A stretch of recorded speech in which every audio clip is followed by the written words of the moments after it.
There are some countries that are easing up the lockdown, countries like the Philippines, which is now partially lifting some of its travel bans. This is not because the cases of COVID-19 are diminishing, but rather the lifting of the community quarantine is only due to economic reasons. The general public has always been reminded of safety precautions to avoid infection, but there are also information that most people are unaware or are very crucial to be constantly reminded of. In this video, I will talk about 5 reminders to prevent COVID-19 that you might not know. Number 1. Surgical mask does not protect you, but it does protect other people from you. Surgical masks may actually be unhelpful in blocking airborne disease.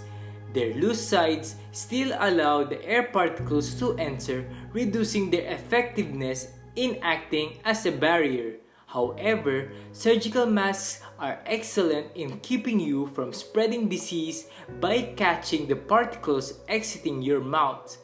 If you truly want to block out the inhalation of airborne disease, you will need an N95 mask.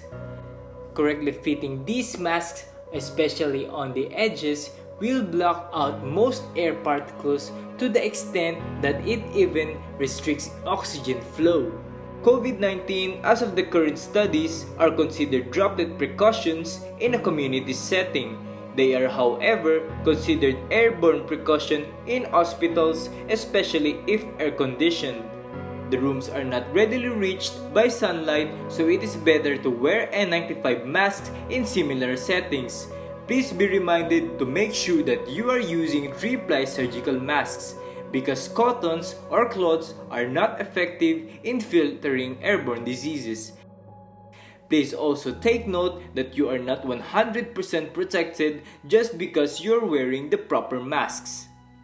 But be also responsible by wearing masks to prevent infecting other people in case we might be a carrier, which leads us to number 2. The incubation period can last up to 14 days. The COVID-19 has 2 to 14 days of incubation period. This is starting from the moment of exposure to being symptomatic, such as dry cough, sore throat, difficulty in breathing, and diarrhea.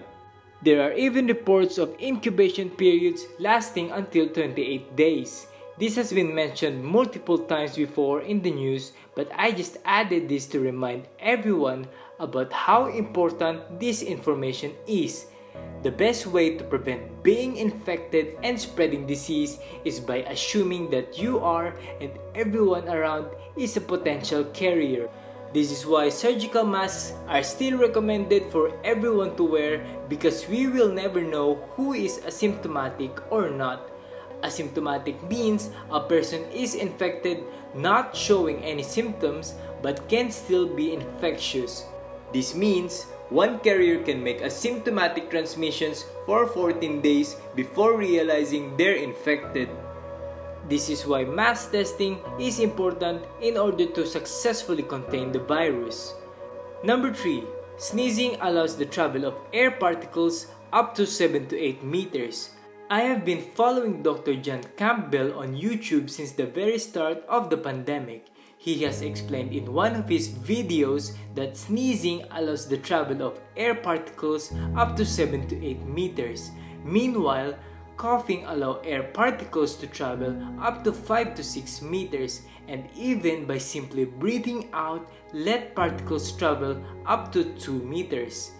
This is why wearing masks at all times is recommended to prevent spreading diseases, as explained earlier.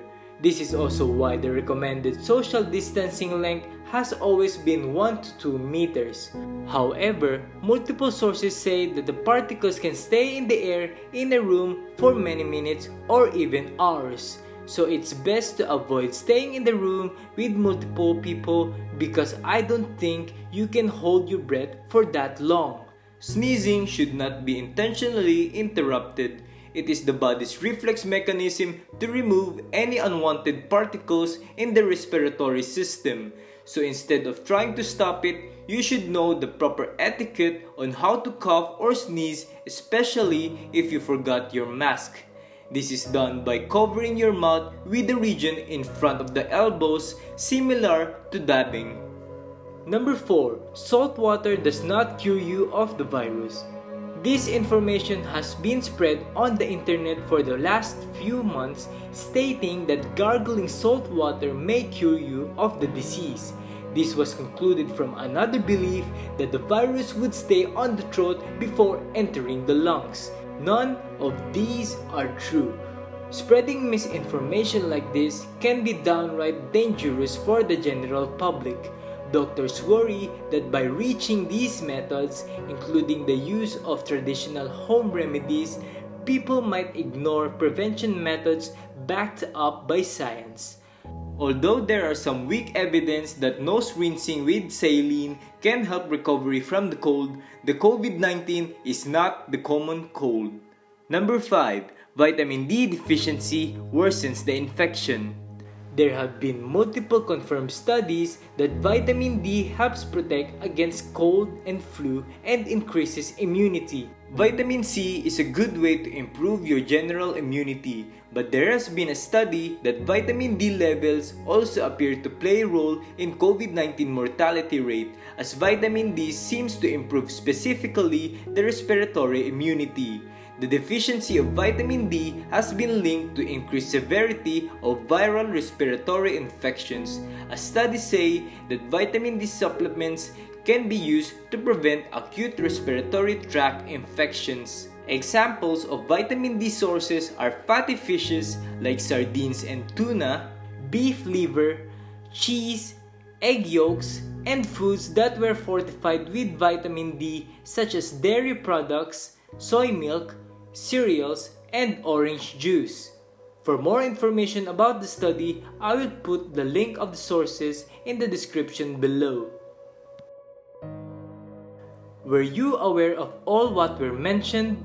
Please share your thoughts or any other information that may be helpful in the comments down below. Don't forget to click subscribe for more of the Daily Brightness.